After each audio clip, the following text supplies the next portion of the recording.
안녕하십니까. 지금부터 2024년 12월 금융안정보고서에 대한 기자 설명회를 시작하겠습니다. 오늘 설명회에는 양양현 국제기획부장님, 서평석 금융안정기획부장님, 장정수 금융안정국장님, 김정호 안정분석팀장님 배석해 주셨고요. 그 설명은 이종렬 부총재보께서 해주시겠습니다. 네, 네 안녕하십니까. 한국은행 이종렬 부총재보입니다. 한국은행은 한국은행법 제96조 1항에 따라 연 2회 금융안정보고서를 작성하고 있습니다.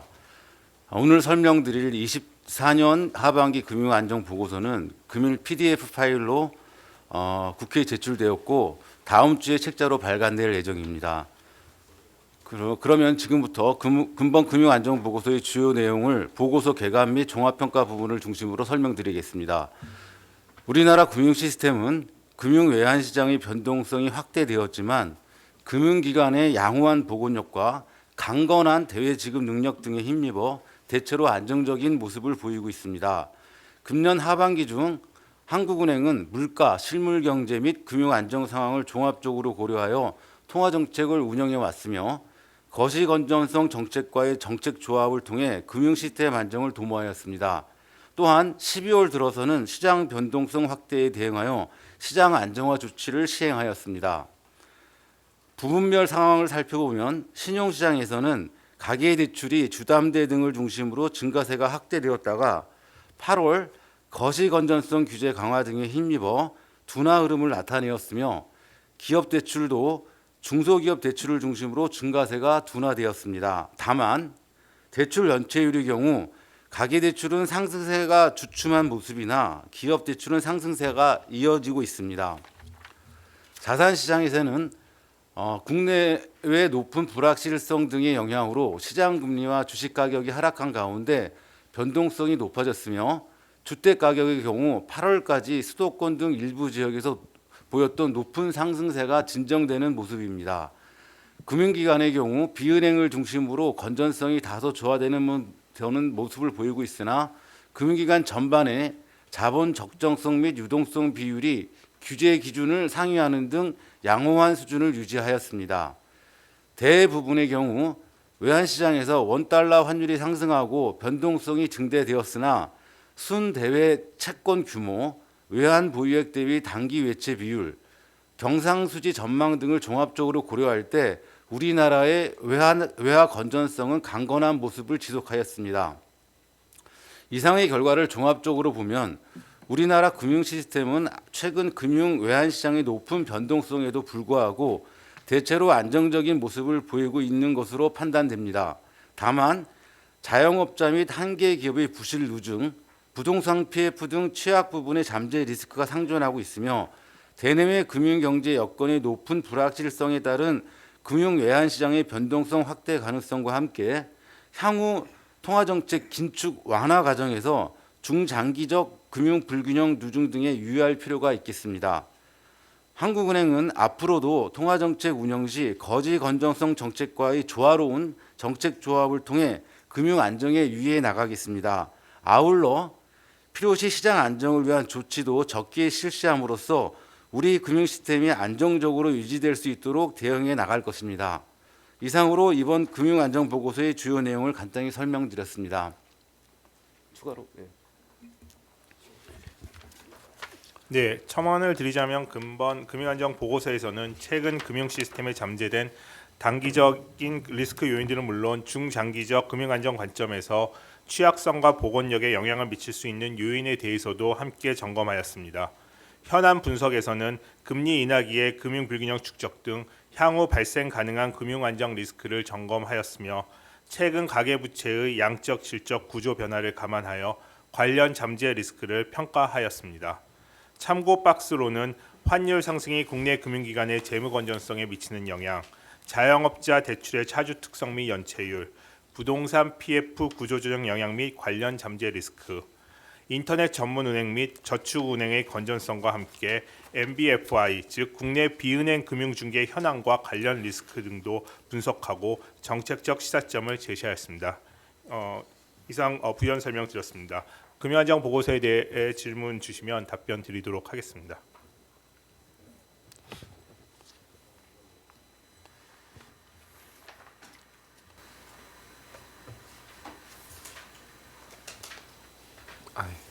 김 기자님.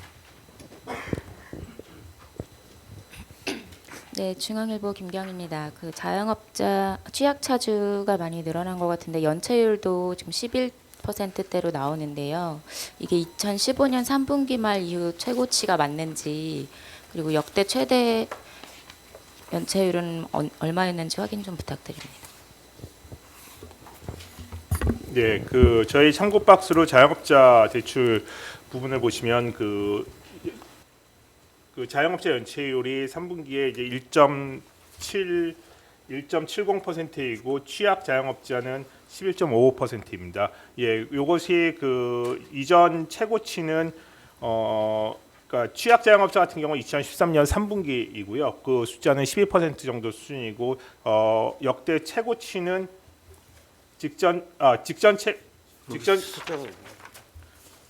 역대 최고치는 그 13.9%로 2012년 3분기입니다. 예.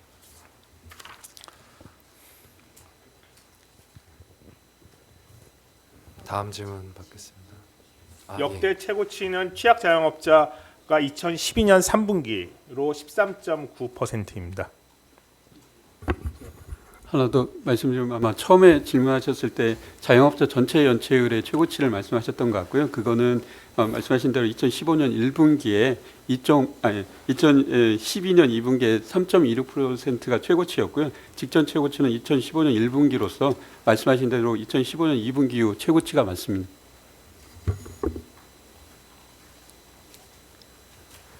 다음 질문 받겠습니다.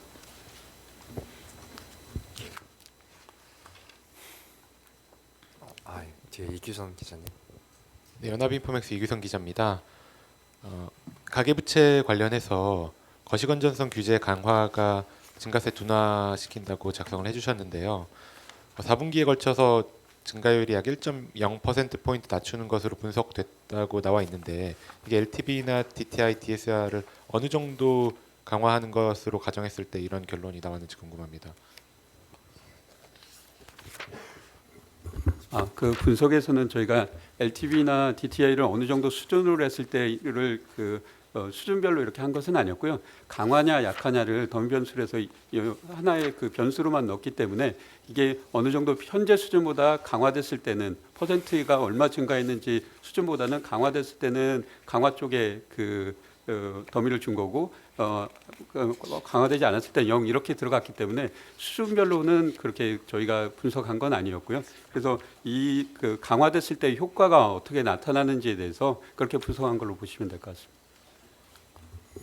첨언드리면 지난 통화신용규제 보고서에 보시면 그 거시건전성 규제를 지수화한 게 있을 것입니다. 예, 그것을 저희가 그것을 인용해서 또 저희가 거기에 좀 새로운 이제 추정을 좀 더해서 그 지수화를 한 것이고요. 그거와 그다음에 대출 간의 관계를 추정한 것입니다. 다음 질문 받겠습니다.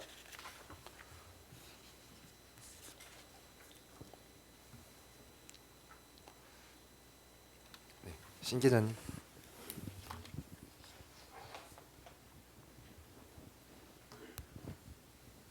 그 서울 파이낸스의 신민우 기자입니다. 다름 아니라 환율 상승이 이제 국내 금융기관의 재무 건전성에 미치는 영향 부분을 보면은 전반적으로 이제 전체 금융기관들이 대부분 다 이제 이게 요인 자체가 단기적인 요인에 이제 집중돼 있다 보니까 상대적으로 영향력이 제한적이다라고 나와 있는데요.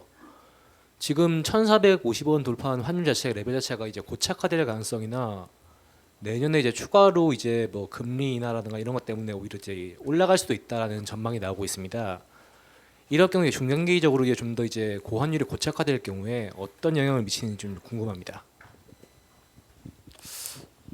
저희가 이제 이거 분석할 때는 지금 1,430원대 뭐 이 정도였던 것 같아요. 그러니까 그렇지만은 저희가 이 분석할 때 굉장히 뭐 여러 가지 상황을 다 고려해가지고 봤을 때 아직까지는 현 상황에서는 금융기관의 대응 여력이라든지 금융당국의 대응 조치 등 감안할 때 여전히 좀 그 금융기관에 미치는 영향은 크지 않다라고 판단을 하고 있습니다. 그리고 또 최근에 이제 나온 선불한 포지션 한도 상향 등 외환 수급 개선 방안도 좀 시장에 영향을 줄 수 있을 것 긍정적으로 작용할 수 있을 것 같다고 생각이 들고요. 저희가 이제 환율 고착화 하든간 저희 입장은 뭐 어느 정도 수준까지 뭐 가능하다 이런 얘기는 말할 수 없지만은 아직까지는 여전히 그러니까 대외 지급 능력이라든지 뭐 저기 그 뭐죠 대외 순자산 금융자산 대외 순금융자산 규모라든지 이런 거 봤을 때 충분히 금융기관의 건전성에는 뭐 크게 영향을 미치지 않는다라고 보고 있습니다. 그래서 지금 현재 상황은 현재 가지고 있는 상황으로는 그렇다라고 말씀드릴 수밖에 없을 것 같습니다.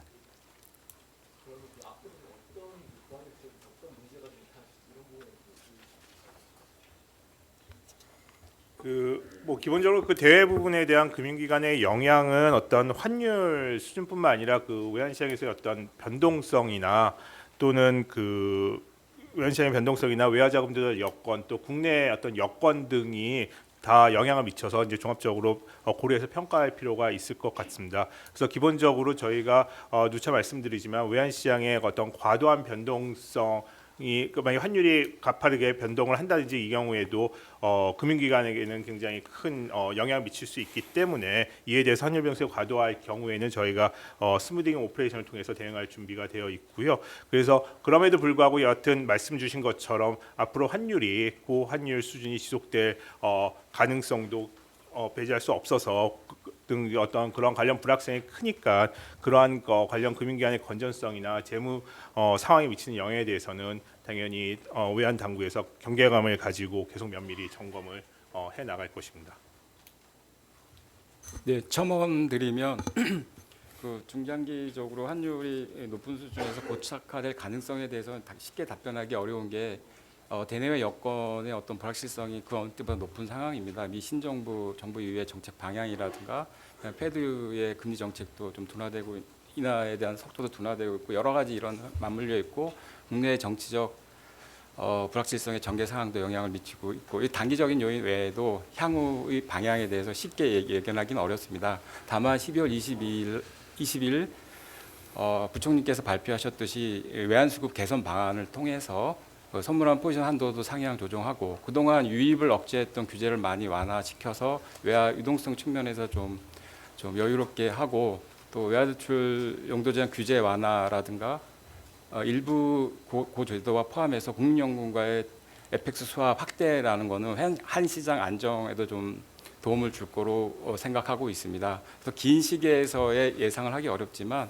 최근에 정부와 한국은행이 함께 여러 가지 다양한 안정 수단 심리를 좀 안정시키기 위한 조치들을 취해 왔고요. 예, 그렇습니다. 다음 질문 받겠습니다. 박 기자님. 안녕하세요. 저 아이뉴스 28 박은경 기자라고 하는데요.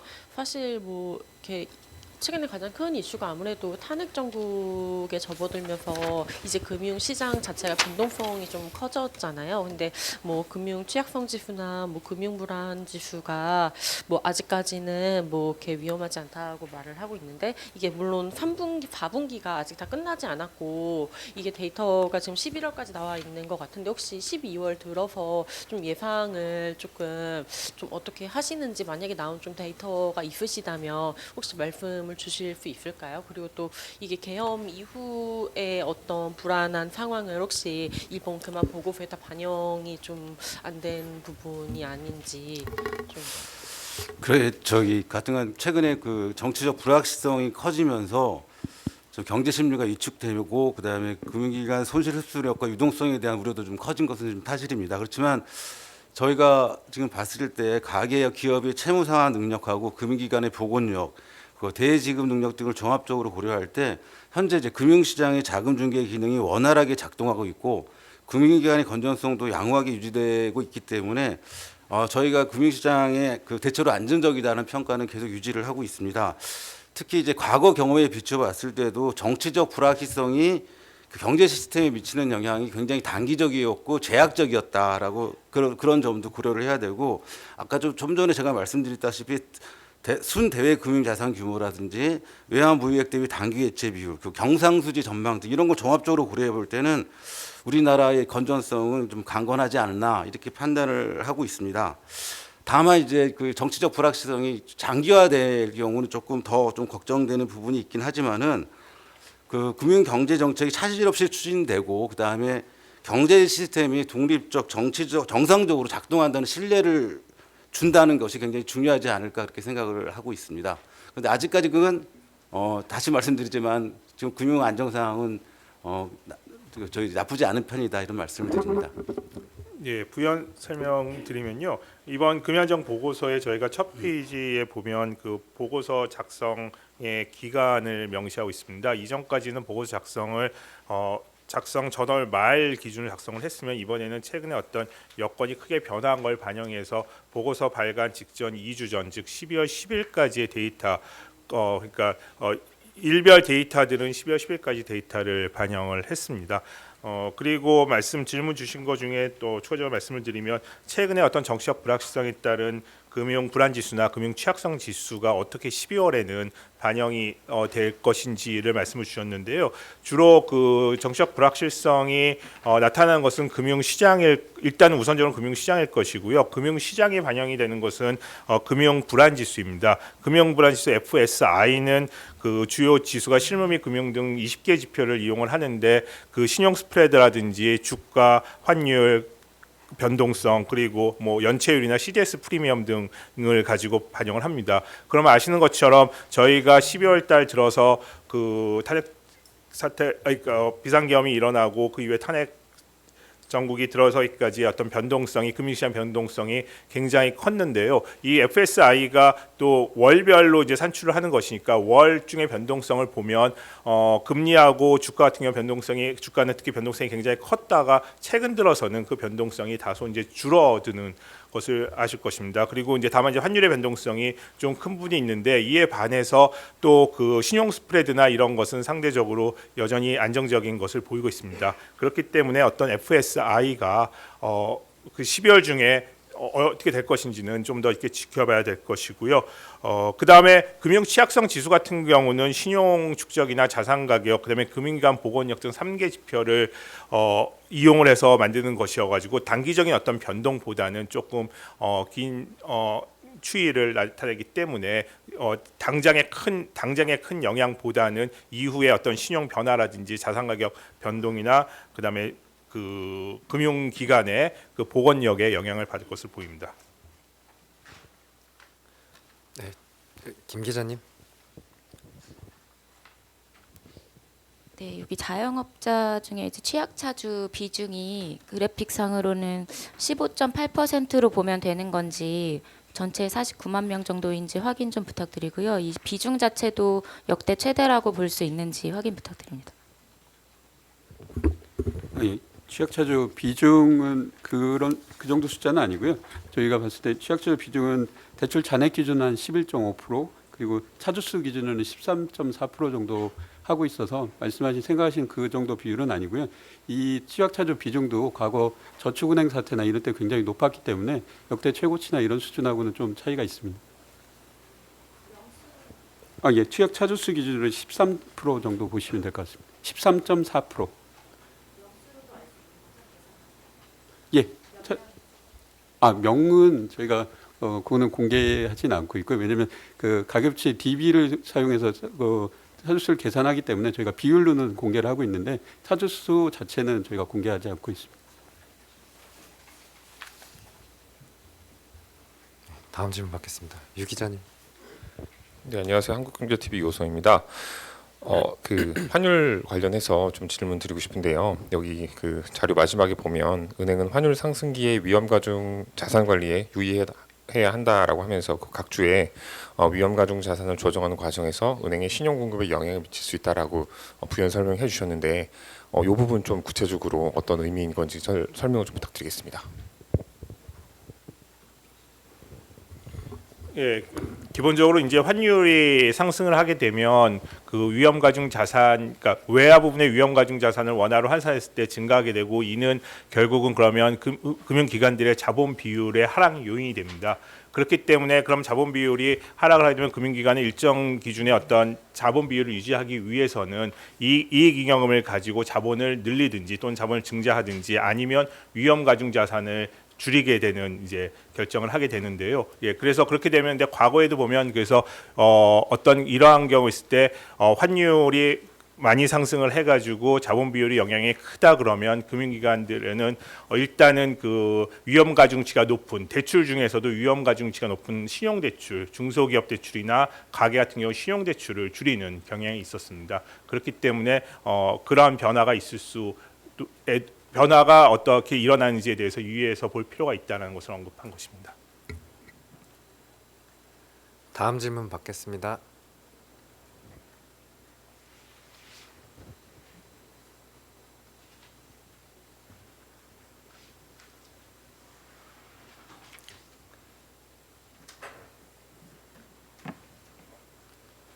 추가 질문 없으실까요?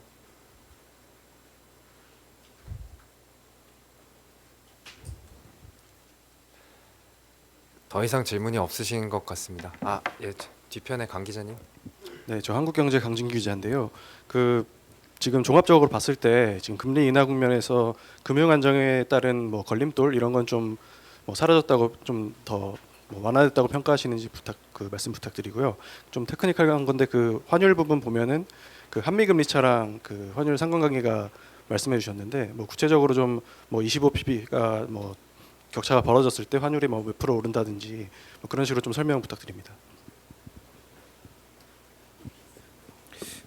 예, 금리 인하에서의 어떤 금융 안정의 걸림돌 관련해서는 제가 일단 우선 답변을 드리고요. 환율과 한미 금리 차의 상관관계 관련해서는 저희 양양영 국제국 그 부장님께서 설명을 좀 드릴 수 있도록 하겠습니다. 예, 일단 다 아시는 것처럼 그 통화 정책을 결정함에 있어서는 당연히 물가 성장과 함께 금융 안정을 다 종합적으로 결정을 하는데요. 지난 8월에 저희 물가나 성장 측면에서의 금리 인하 여건이 이제 마련되었음에도 불구하고 그때 가계 부채와 부동산 가격이 크게 늘어나면서 금리를 동결한 바 있습니다. 그때 그래서 거시형성 조치를 취함으로써 가계부채와 부동산 가격 상승세가 좀 둔화되고 저희가 10월에 금리를 인하를 할 수 있었고요. 근데 일단은 그러면 금융안정 측면에서의 정책 결정의 가장 큰 고려 요소는 보면 두 가지로 볼 수 있을 것 같습니다. 첫 번째로는 가계부채 부동산 가격, 가계부채 부분의 금융불균형 누중 우려일 테고요. 그다음에 두 번째는 지금 최근 어떤 환율, 또 금융시장 변동성 등 환율 등 이쪽에서의 금융안정 부분일 것입니다. 그래서 가계부채나 부동산 가격 같은 경우는 최근에 상승세가 좀 둔화를 보이고 있습니다. 그래서 이러한 상승세가 둔화하고 거시성 조치가 이제 작동을 하면서 둔화를 보이고 있는데 내년에 가면 또 마찬가지로 저희가 한국은행이 지금 통화 정책은 이제 금리 인하 현재 기조에 있기 때문에 추가 금리 인하 가능성이 있습니다.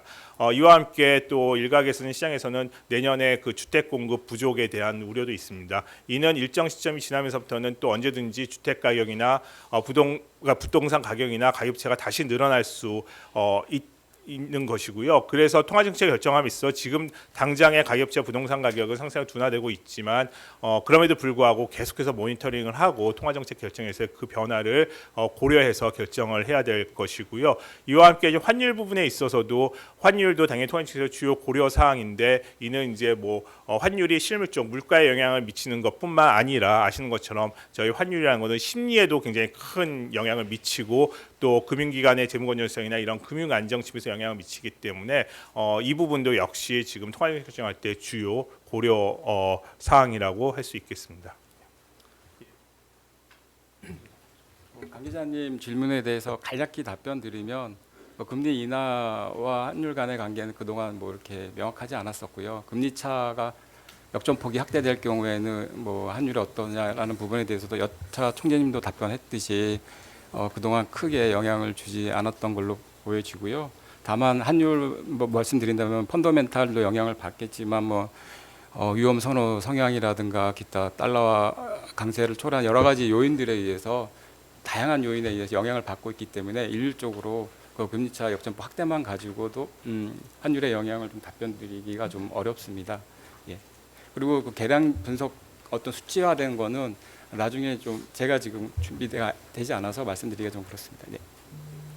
예, 뭐 거기에 대해서 잠깐 추가 말씀을 드리자면 아마 기자님이 언급하신 거는 저희 금리 인하기에 그 내외금리 차와 환율 그거가 그 저희가 그래프를 제시한 그거 가지고 질문하신 것 같은데요. 그 자체는 저희가 이제 다른 변수 요인들을 전부 다 고려하면서 이렇게 한 것은 아니고 전반적인 금리 그 격차와 그냥 그 환율 수준에 대한 상관관계를 보기 위해서 저희가 그냥 계략적인 걸 보여준 거고 거기에 대한 것들을 구체적으로 어느 정도의 수준이 떨어졌을 때 벌어졌을 때 얼마를 간다든지 이런 걸 보여드린 건 아니었고요. 그래서 아까 양 부장님이 말씀하신 대로 환율은 그 금리차뿐만 아니라 그 달러가 수요라든지 국채 수지 여러 가지 요건들에 의해서 하기 때문에 그런 것들 전부 다 고려해서 그 봐야 되는 면이 있고요. 그래서 과거에도 보면 뭐 내금리차가 변하지 않는 상황에서도 환율이 굉장히 변동한 경우도 있었고 그래서 저희가 제시했던 거는 일반적인 그냥 그 상관관계 정도를 보여준 그림이라고 이해해 주시면 될 것 같습니다.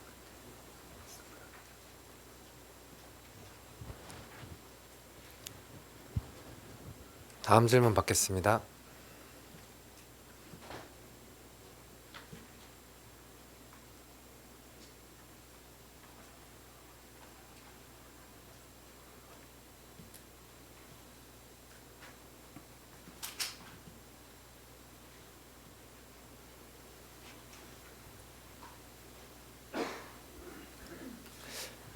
더 이상 질문이 없으신 것 같습니다.